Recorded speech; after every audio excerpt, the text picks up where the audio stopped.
Hey friends, welcome back to Simply Home and Harvest. I'm Jen. I am getting so excited for the spring weather. Could say I have a little bit of spring fever. It's about 60 degrees here, but I know we still have some long weeks of winter, and one holiday we still have to celebrate before we can get to spring is Valentine's Day. Now, our wedding anniversary is actually the day before Valentine's Day. However, we do try to spend Valentine's together as a family. At least right now, we're trying to hold on to that. Our kids are teenagers, they're getting older, so I don't know how long that tradition will stand. But I wanted to do something kind of different for Valentine's Day this year. And I wanted to share with you a recipe that I've been really wanting to make. And I thought Valentine's Day would be a good day to make it, or a good time of year to make it. I'm making it a little bit earlier so that I can get the recipe out to you, but we are going to make a very easy chocolate mousse. And then we're also going to bring back an old Valentine's craft that I used to do when I was a lot younger. And also when I was a kindergarten teacher, we made these a time or two. So in some variation, I think we made little baskets for May Day like this, but I'm going to show you a little Valentine's pocket that you can make and add a gift into this Valentine's Day. Now, my family's been a little under the weather, so I'm probably just going to set up the camera and record, and I'll just talk through these a little bit so I don't disturb them as they are resting inside. And we're also going to make this chocolate mousse recipe. I will be sure to include the recipe for it in the description box below. I hope you're having a wonderful winter and that you have a great Valentine's Day. So here's a couple things that might make it a little sweeter. So just recently I came across all of this scrapbook paper in our arts and crafts supplies and thought it would be fun to make some of these heart pockets, like basket weave heart pockets, out of scrapbook paper that I used to make out of construction paper many years ago. Some of you probably have done this before, or you might remember doing this in elementary school. I taught kindergarten, so this was something that we did. But I thought it would be fun to use this paper and bring that craft back. So I'm going to teach you how to do these just in case you want to make some for Valentine's Day or really for any occasion. But we're going to make them heart-shaped so they will be more like a Valentine's Day decoration or gift idea.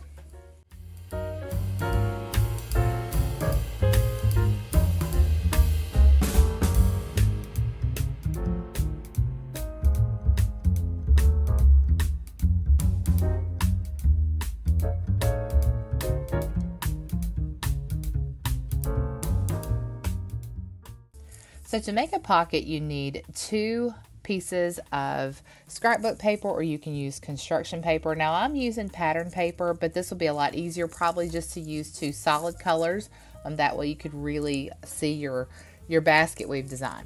But once you've picked your paper out, you're going to measure a 3-inch by 10-inch piece of paper, and then you want to curve your edges so that they are in a heart shape. So I just took a cup, sorry I got my head in the way there, but I just took a cup from the cabinet and just kind of traced it along the edge of the paper, and then I just cut that to make a curve to give our heart that curved shape at the top. And you can see as we proceed in the project how that will make it look more like a heart.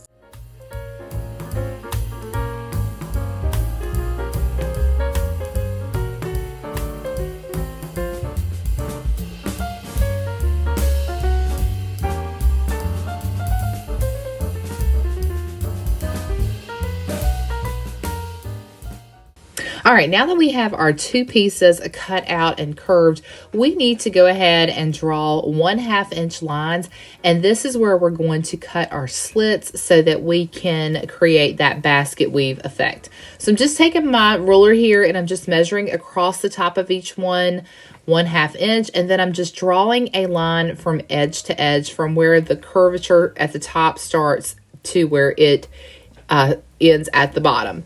This is going to make more sense probably as we continue on, and you just do the same thing on your other piece of paper as well.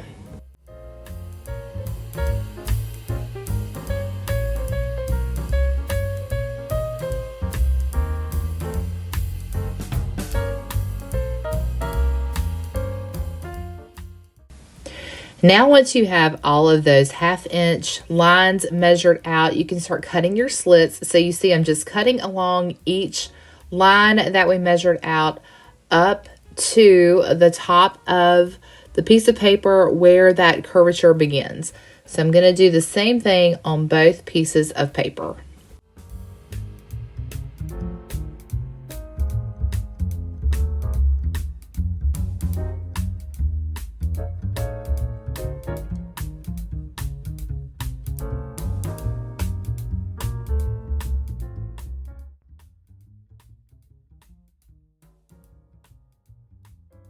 Now, I really apologize about the camera angle. I really thought that I was completely in the shot when I was doing this, and I apologize that I am not, but hopefully you can still get a sense of what I'm doing here.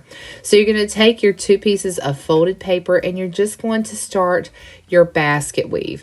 Now, you go through that first piece and then inside the next one, through the next piece, and then you will bring the opposite piece of paper inside of that strip.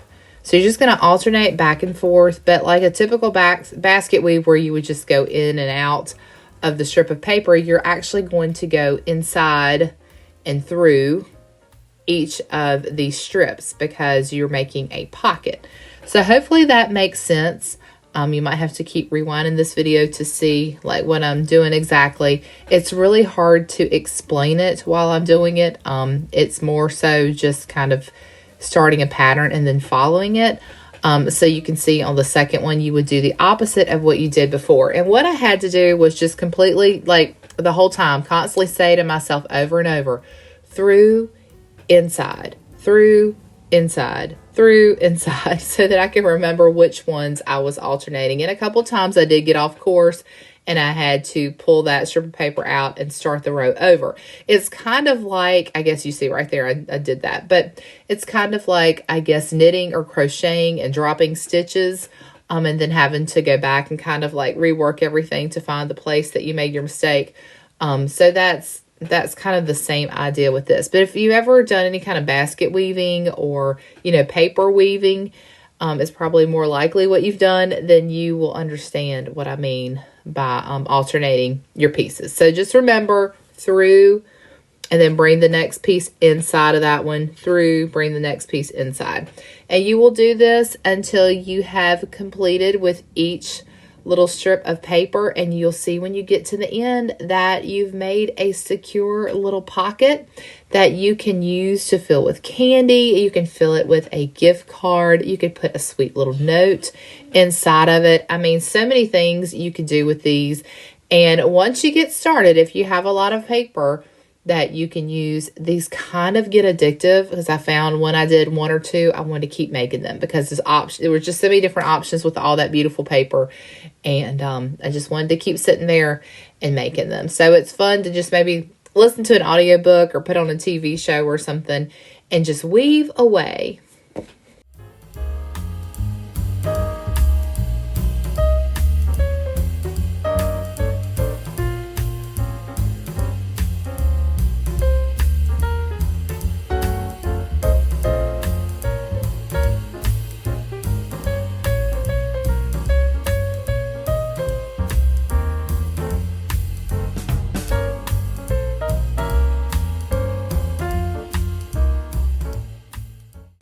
Isn't that so fun? I mean, really just use your imagination with these. There's actually a little spot right there where we could write a message, or to and from could go there at the top.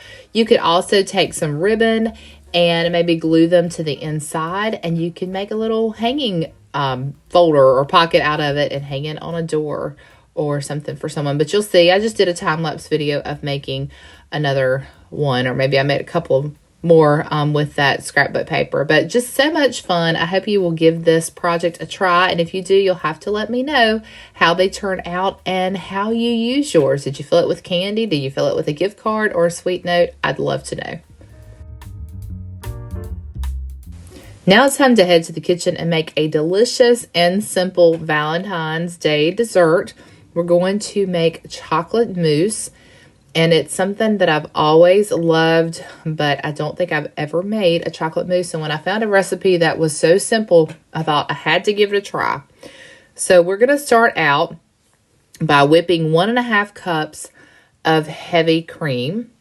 And I did chill this bowl that I'm getting ready to pour the heavy cream into. I just put it in the freezer for about 15 minutes to let it get nice and cold. And that is going to cause our heavy cream to whip together even quicker.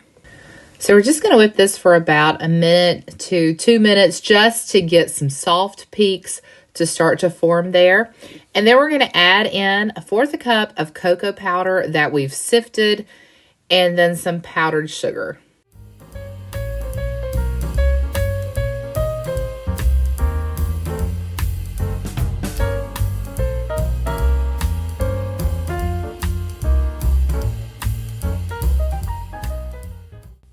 So now we're going to add in that 1/4 cup of cocoa powder that we've sifted. And y'all, I'm getting ready to make a huge mess. And you're probably screaming, don't do it, don't do it. It's too late. Now we have a nice chocolatey dust cloud all over me and all over the kitchen. So I'm going to have to stop here and do some cleaning up.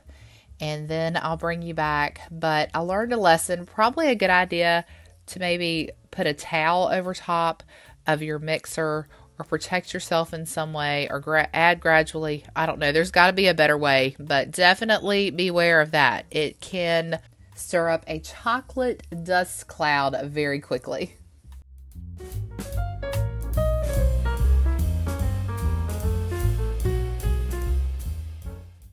Now it's time to add in our powdered sugar. And as you can imagine, I'm getting ready to make another mess because it's just one of those days. But I have just had to embrace the fact that I'm just not the cleanest cook. I make lots of messes, and that's okay. The food is still good, but yeah, if there's a mess to be made, I'm going to make it for sure. So I did just add in 1/4 cup of powdered sugar. You could add up to 1/2 cup. And I do taste this a little bit later and decide to add a little bit more powdered sugar. So I didn't do exactly 1/2 cup, but I did a little bit more than 1/4 cup of that. So get that mixed really well together. And then you're going to add in 1/4 teaspoon of almond extract. And then you just finish mixing everything together. I went ahead and used the mixer here and just whipped that until I got it to the consistency that I wanted. So really just a few extra seconds. It doesn't take long at all. You can see me adding in a little bit more powdered sugar there. And the next thing to do is to plate it up or saucer it up or cup it up, whatever you're deciding that you're going to serve it in. But you want to go ahead and get it into your serving dish. I decided that the best way to do this would be to pipe it into some punch bowl cups that I had on hand. I wanted it to look a little fancy, and I thought those would be good to use. So I'm just using a gallon Ziploc bag here, cutting the tip off of it, and we're just going to make ourselves a piping bag. And y'all, this isn't the prettiest thing as I start to pipe it out. It really doesn't look extremely appetizing. I did decide to add a little Valentine garnish on top, which made it look better, but I think I could have maybe cut that hole a little larger and did a better job piping this in, because it just didn't look like I had envisioned. It was still cute and the family really enjoyed it, and it was delicious. I will tell you that this is so easy and so good. You've got to try it. But I was trying to make it even cuter, so I was trying to make little heart shapes out of the strawberries, and they really weren't going exactly like I wanted, so I just added the whole strawberry into the other two. So there you go. Cute little easy Valentine's treat that you can make. All right, y'all. Well, I'm going to soak up a little bit more of this beautiful day. Ella is actually cooking dinner for us tonight. She asked if she could cook us dinner, and I said, absolutely. But she wouldn't let me film her. I said, can I do a video of like Ella cooks dinner? She wouldn't have it. So I'll have to report back and let y'all know how it was. I'm sure it was delicious. Probably add that right here. It was probably delicious. I don't know what she's making. I think some sort of like honey steak bites, I think she told me. Some kind of steak bites. Anyway, her dad heard steak and he was all excited. So I know it'll be delicious. But I hope that you will try the chocolate mousse. I hope you'll try that easy little craft. You can adapt it and do it with your little ones. It would be so sweet to make up some of those and take them to nursing homes. You could tuck candy down inside them. I mean, there are so many options with that. The point is to have fun, share the love, use the supplies you already have on hand, and happy Valentine's Day to you. I hope you all are having a wonderful Valentine's season. As soon as the clock strikes 12 on Valentine's Day, spring is on, in my opinion, so stay tuned for that. Well, until next time, friends, remember to live simply, use what you have, enjoy the moments you've been given, and I will see you all back here in the next one. Take care.